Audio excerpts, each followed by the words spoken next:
Gold digger mocks partner for cheap wedding ring, the ending is shocking. Jake Wilson's palm was sweating so much he feared the tiny velvet box might slip right from his grasp. The evening rain tapped gently against the windows of Café Bellini, where 18 months ago, he had first asked Ella Winters if he could buy her another cappuccino after accidentally knocking hers over. "Everything okay?" Ella asked, eyebrow raised as she set down her dessert fork. She looked stunning tonight in her burgundy dress, dark hair swept into an elegant updo that had probably cost more than their entire dinner. "You've barely touched your tiramisu." "Actually," Jake began, his voice catching. He cleared his throat and tried again. "Actually, there's something I wanted to ask you." The cafe wasn't fancy, just a cozy neighborhood spot with mismatched furniture and local art hanging on exposed brick walls. Jake had agonized over the location for weeks. The five-star restaurant downtown would have been more impressive, but this place had meaning. This was their place. "Ella," he said, sliding from his chair to one knee beside their table. The cafe fell silent as other patrons noticed. "These past 18 months have been the happiest of my life." Ella's eyes widened, her lips parting slightly as she realized what was happening. A few patrons already had phones raised, ready to capture the moment. "You've changed my world in ways I never thought possible," Jake continued, finally pulling out the small box and opening it to reveal a simple silver band with a modest solitaire diamond. "Would you do me the extraordinary honor of becoming my wife?" For the briefest moment, something flashed across Ella's face, a flicker of emotion that didn't match the occasion. Disappointment? Disdain? But it vanished so quickly Jake wondered if he'd imagined it. She extended her hand, which trembled slightly. "Yes," she whispered, forcing a smile that didn't quite reach her eyes. The cafe erupted in applause. An elderly couple sent over champagne. The owner took photos that he promised to email them. It was perfect, except for the nagging feeling in Jake's stomach that something in Ella's reaction wasn't right. 3 hours later, that feeling proved devastatingly accurate. "Are you kidding me with this?" Ella's voice echoed through her best friend Vanessa's apartment as she thrust her hand forward. Gone was the demure, teary-eyed fiancée from the cafe. In her place stood a woman Jake wouldn't have recognized. "This is what he proposed with. A pathetic little silver band that probably cost less than my last haircut." Vanessa grimaced sympathetically as she examined the ring. "Oh, honey, that's modest." "Modest? It's embarrassing." Ella paced the room, her earlier facade of happiness completely evaporated. "I can't post this on Instagram.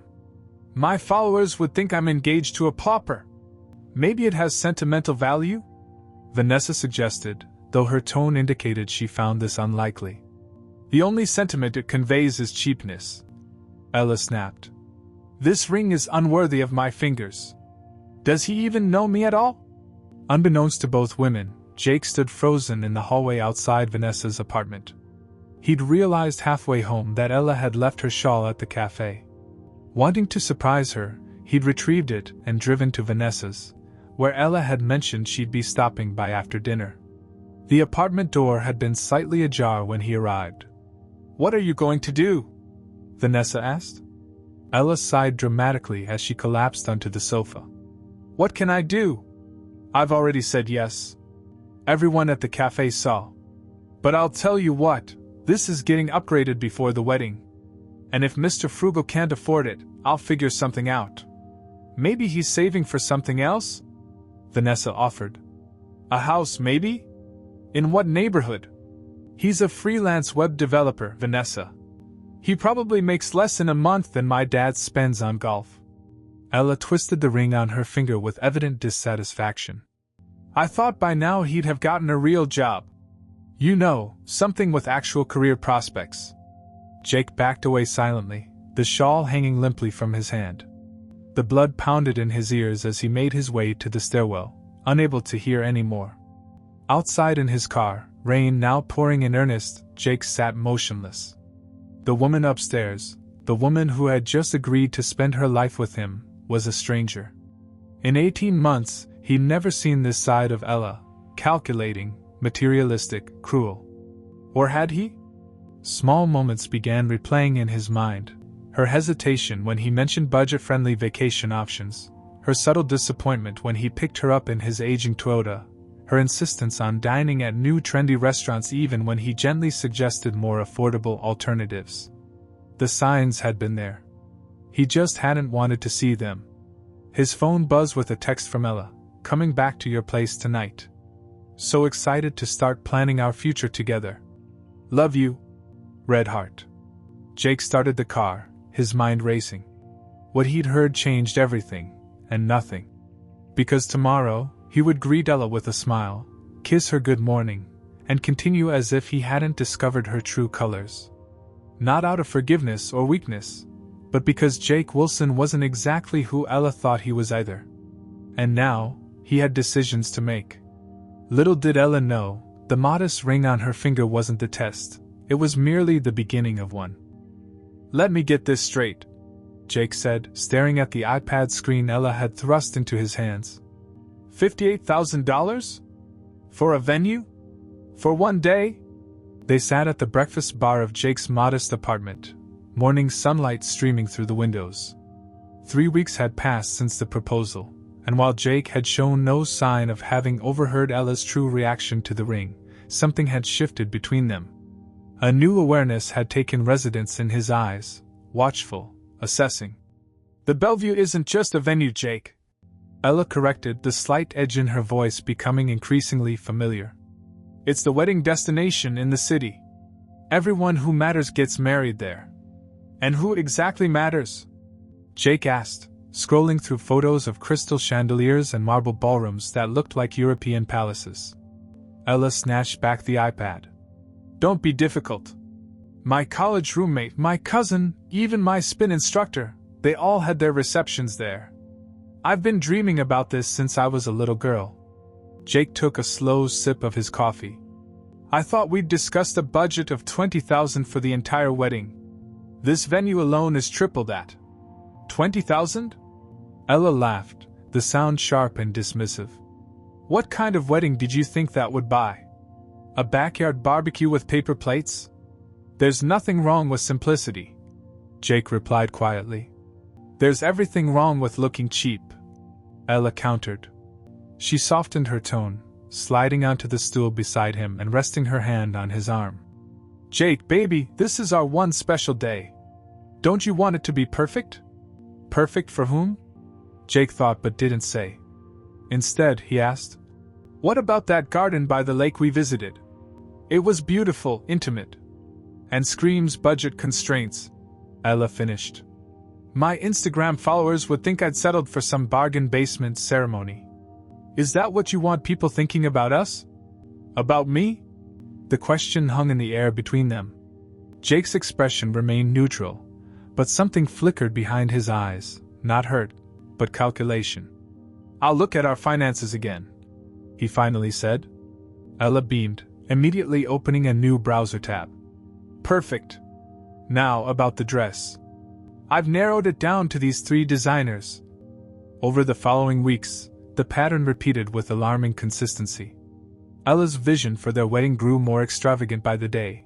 Designer gowns with 5-figure price tags, exotic flower arrangements, a guest list that expanded to include people Jake had never even heard mentioned before.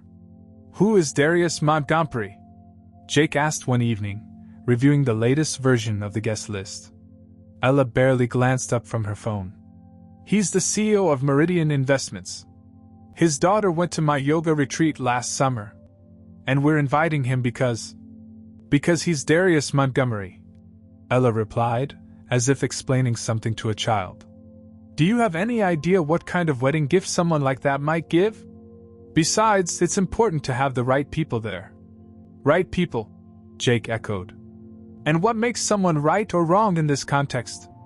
Ella gave him a pitying look. "Connections, Jake. Influence. The kind of people who can open doors for us." She paused, then added with unmistakable emphasis. "The kind of people who can elevate our position." "Our position seems fine to me," Jake replied mildly. "That's because you lack ambition," Ella snapped, then immediately softened. "I just mean you're content with your freelance work, which is admirable. But I have bigger dreams for us. The conversation might have escalated further if Jake's phone hadn't rung. He checked the screen, then stood. I need to take this. Client emergency. As he stepped into the bedroom and closed the door, Ella rolled her eyes dramatically. These mysterious client calls had become increasingly frequent, yet Jake never discussed details.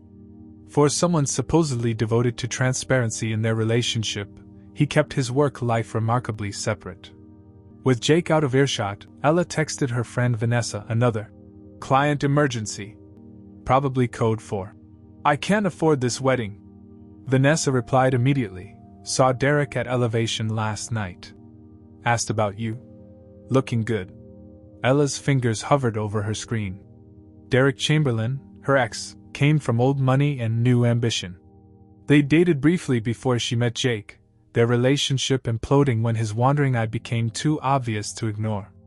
But lately, as wedding plans with Jake grew increasingly contentious, Derek had resurfaced on her social media, liking photos, leaving flattering comments. He always had great taste, she typed back with a smile. That Saturday, as Jake focused on a deadline, Ella mentioned meeting Vanessa for brunch. Instead, she found herself at Elevation, the rooftop bar where Derek held court most weekends. The prodigal beauty returns, Derek drawled as she approached his table, his eyes appreciatively taking in her carefully selected outfit. Without the web wizard I see. Jake's working, Ella replied, accepting the champagne Derek offered. Always working these days. Trouble in paradise? Derek raised an eyebrow, leaning closer than necessary. I was surprised to hear about your engagement. Didn't think you'd settle. The criticism of Jake should have offended her. Instead, Ella found herself laughing. He has his qualities. I'm sure, Derek murmured, his fingers brushing hers as he refilled her glass. Though I've always believed you deserve someone who could match your aspirations. 3 hours and several champagnes later, Ella gazed at the city skyline from Derek's private balcony, his arm casually draped around her shoulders. This view, she sighed. Jake's apartment doesn't even have a balcony. Derek chuckled. Is that what they call a Freudian slip? Comparing balconies? Ella blushed, extracting herself from his half-embrace. I should go. Before you do, Derek said, catching her hand. I'm hosting a yacht party next weekend. Very exclusive. You should come.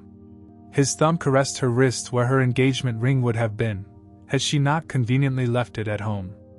Alone, preferably.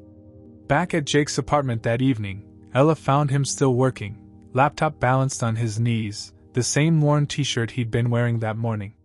Good brunch? He asked without looking up.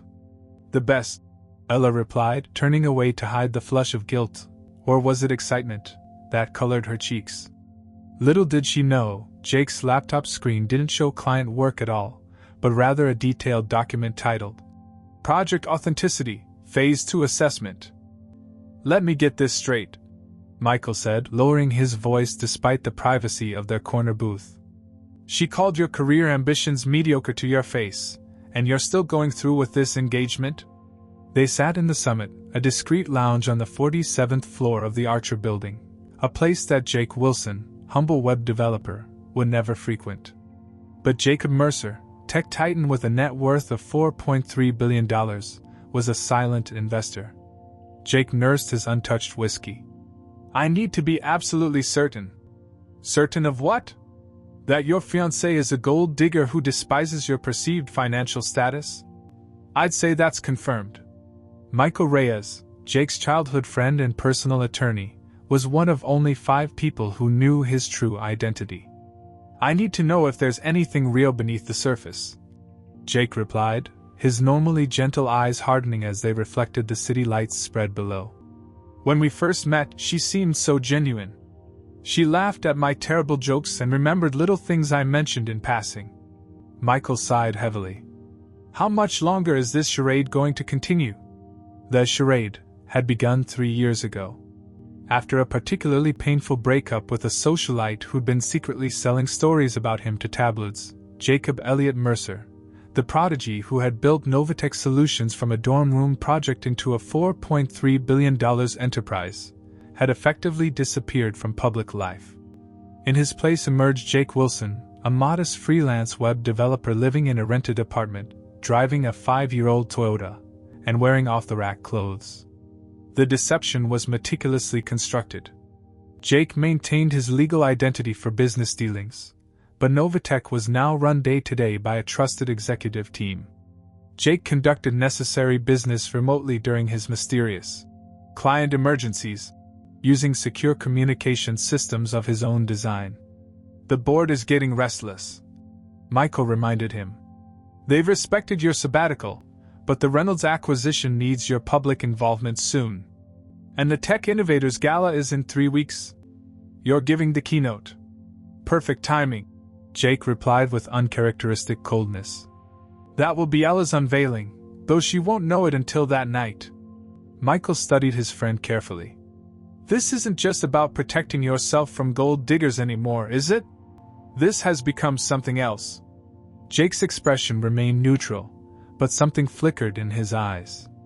"You didn't see her with Derek Chamberlain last weekend? The real estate heir?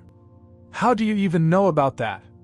Jake pulled out his phone and opened a file labeled Project Authenticity. The screen showed Ella and Derek on a rooftop bar, their body language unmistakably intimate. "Jesus, Jake. You're surveilling her now?" "I'm gathering data," Jake corrected. "I've been documenting every response, every decision, every comment made about me behind my back.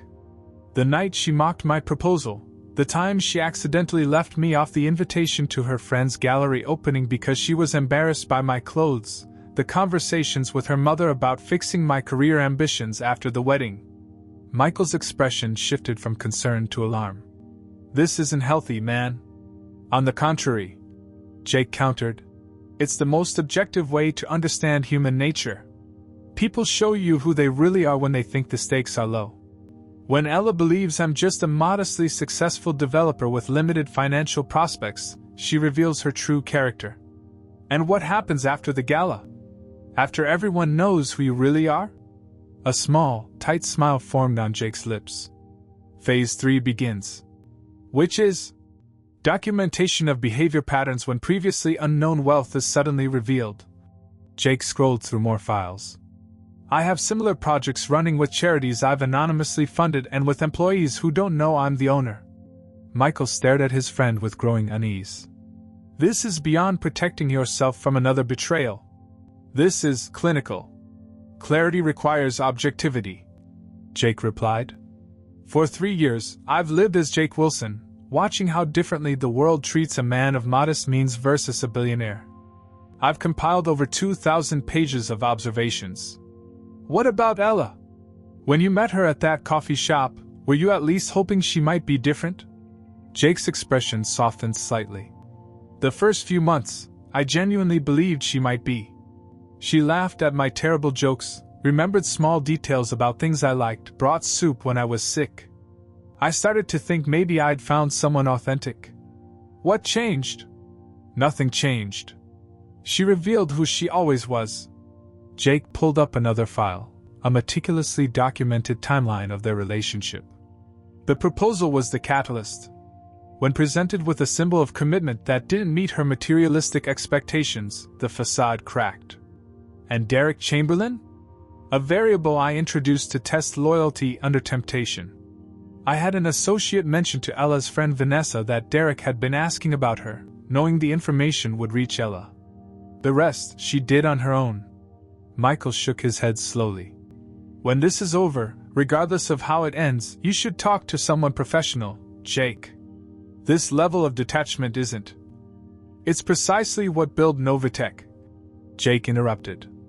"Understanding human behavior patterns is what made our security systems unparalleled. People are predictable when you have enough data." As they left the lounge, entering the private elevator that would take them to the underground parking garage, Jake transformed back into his alter ego, shoulders slightly slumped, expensive watch replaced with a simpler model, designer suit jacket exchanged for a warm blazer. "Derek's yacht party this weekend," Jake said as the elevator descended. Ella told me she's having girls' night with Vanessa, but I know she's accepted Derek's invitation. You'll be attending too, I presume? Jake nodded. Not as Jake Wilson, of course. As the doors opened to the garage, Jake seemed to physically transform, his posture changing, his expression shifting to the more open, slightly uncertain look of the struggling developer. 3 weeks until the gala, Jake said, his voice once again missing the commanding tone of Jacob Mercer. Then we'll see what Project Authenticity's final chapter reveals. 4 days after Derek's yacht party, Ella sat across from Jake at their kitchen table. The remains of a takeout dinner he'd ordered sat between them, growing cold in their containers. Jake had been unusually quiet all evening, responding to her wedding venue ideas with non-committal hums. So I'm thinking we should book the tasting at Maison Laurent next week, Ella said, scrolling through her phone. They're executive chef trained in Paris, and they have that private cellar room that would be perfect for our rehearsal dinner. Jake took a slow sip of his water. I checked their website. The minimum for private events is $8,000. Ella waved a dismissive hand. My father said he'd help with some of the wedding costs. The same father who hasn't returned my calls? Jake asked mildly. The one who told your cousin he wished you'd aimed higher? Ella's head snapped up, color draining from her face. Who told you that? Does it matter? Jake set down his glass with deliberate care. What matters is that we need to talk. Something in his tone finally penetrated her wedding planning fog. About what? About us. About the fact that I don't think we should get married. The silence that followed was absolute. Ella's expression cycled through confusion, shock, and finally settled on indignation. Excuse me? She whispered. I don't think we want the same things. Jake continued calmly. And I don't think we should continue with the engagement. Ella stared at him, momentarily speechless. Then she laughed, a sharp, brittle sound. Is this about the venue? Fine, we can do your little lake picnic if it matters that much. It's not about the venue. Then what? Her voice rose. Just yesterday you said you loved me. I loved who I thought you were, Jake replied, his voice steady. Or maybe who I wanted you to be. What is that supposed to mean? Color flooded back into her cheeks. It means I've seen how you act when you think I'm not looking. With Derek on his yacht last weekend, for instance. Her eyes widened. You were spying on me? I didn't need to. There were plenty of social media posts. A lie, but a necessary one. Did you think I wouldn't find out? Nothing happened, she snapped too quickly. That's not the point, Ella. Jake's voice remained maddeningly calm. The point is that I've seen who you really are when you think the stakes are low. What does that even mean? It means I've heard you call me a cheap loser to your friends. I've seen the texts where you complain about my career ambitions. I know about Derek's penthouse after the yacht party. Her face went deathly pale. How could you possibly? It doesn't matter how I know. Jake stood up. What matters is that I do. Ella's shock transformed into rage. She shot to her feet, the chair toppling behind her. You know what? Fine. Fine. You're right. We absolutely want different things. I want someone with actual ambition. Someone who doesn't think a pathetic silver ring is an acceptable proposal. Jake's expression didn't change as she yanked the ring from her finger and slammed it onto the table. 3 years? She spat. 3 years I wasted on you when I could have been with someone who could actually give me the life I deserve. And what life is that, exactly? Jake asked quietly. Not this. She gestured wildly around his modest apartment. Not clipping coupons and pretending an Airbnb at the lake is a dream wedding venue. Not spending the rest of my life with someone whose idea of success is a slightly bigger apartment, and maybe a new car in 5 years. Jake nodded slowly, as if she was confirming something he already knew. Then I think we've made the right decision. Fury and humiliation warred on her face. My friends were right about you all along. You'll never be anything, Jake Wilson. And I thank God I realized it before I made the biggest mistake of my life.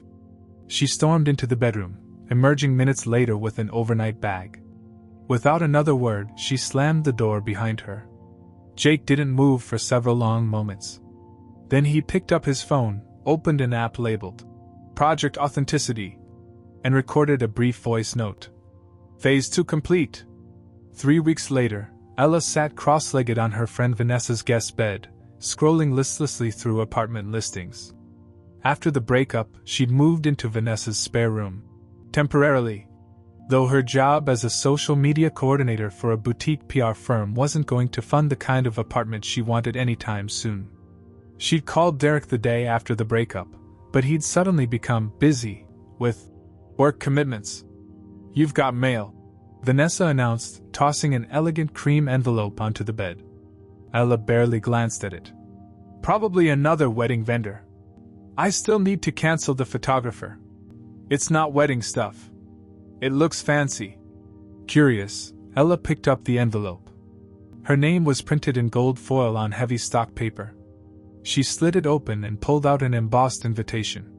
"The Technology Innovation Council cordially invites you to the annual Tech Innovators Gala. Keynote speaker, Jacob Mercer, founder and CEO, Novatech Solutions. Black tie, Grand Metropolitan Hotel, RSVP required." Ella frowned, reading it twice. "This has to be a mistake. I don't know anyone at this company." Vanessa peered over her shoulder. "Jacob Mercer, isn't that the billionaire? The one who built that security system the government uses? Why would they invite you?" Ella's fingers trembled slightly as she turned the invitation over. There, in elegant handwriting, "I believe we have unfinished business to discuss. J.M." A strange suspicion began forming in her mind. She grabbed her phone and typed "Jacob Mercer Novatech" into the search bar. There were countless articles, but few photos. He was notoriously private. The most recent image was from 3 years ago, blurry and taken from a distance. But there was something hauntingly familiar about the man's profile. "I need to buy a dress," Ella said, her heart suddenly racing. "An expensive one." The Grand Metropolitan Hotel's ballroom glittered with technology's elite.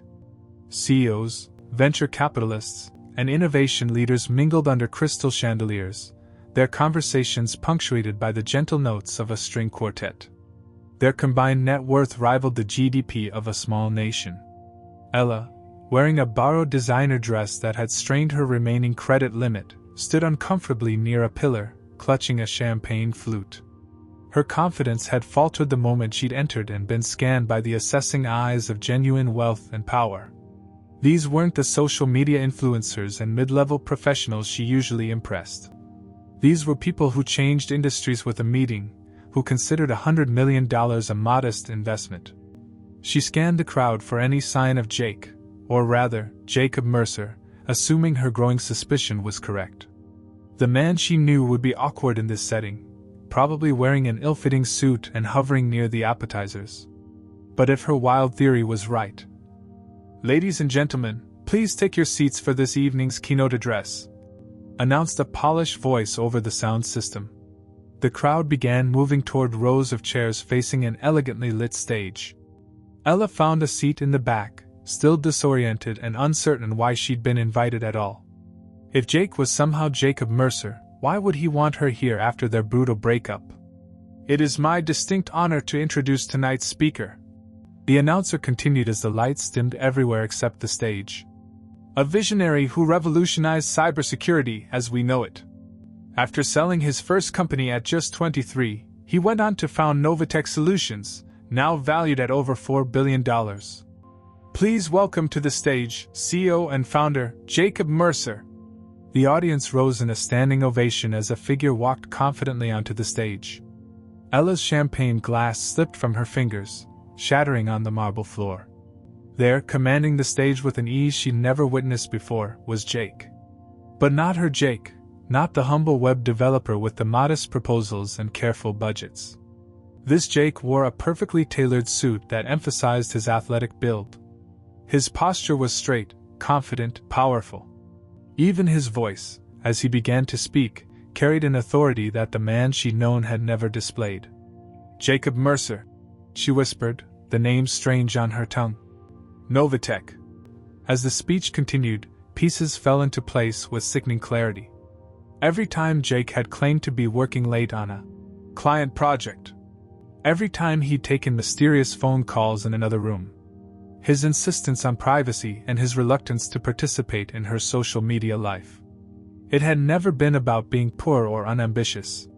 He'd been hiding his identity and his billions from her. But why? The answer came as Jacob reached the end of his speech about innovation and integrity. "I'd like to close by thanking someone who recently taught me an invaluable lesson," he said, his gaze sweeping the audience. "Someone who helped me realize the crucial importance of genuine love over appearances. This person showed me, in the clearest terms possible, that character reveals itself not when things are easy, but when we believe resources are limited and choices must be made." Cameras panned across the audience, and to Ella's horror, one found her face, projecting it onto the giant screens flanking the stage. A murmur rippled through the crowd as she felt hundreds of eyes turned toward her. Jacob didn't acknowledge her directly, but the slight curve of his lips told her he knew exactly where she was sitting. He'd known she would come.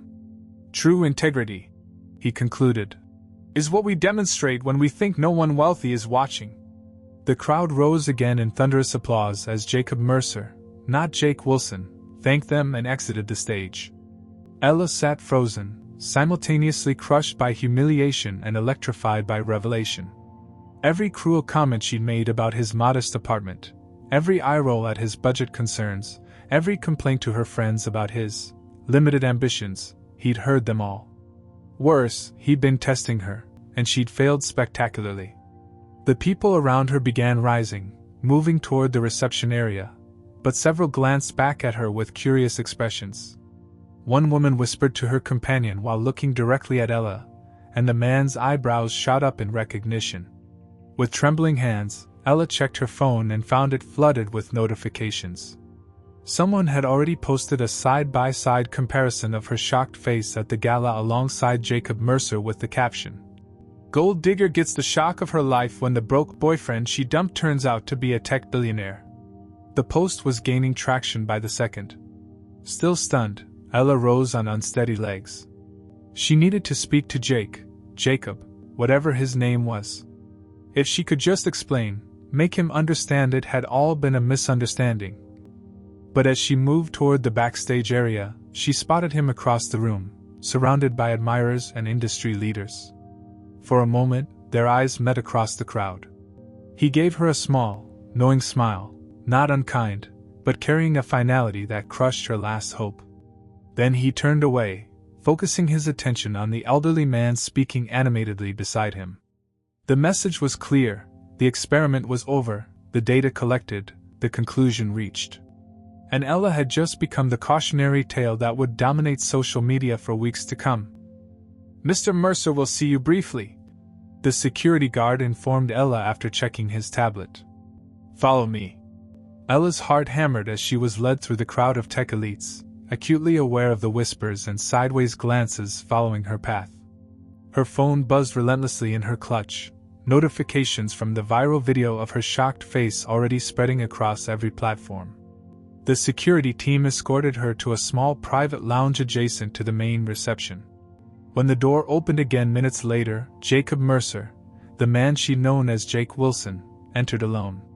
He looked simultaneously familiar and foreign.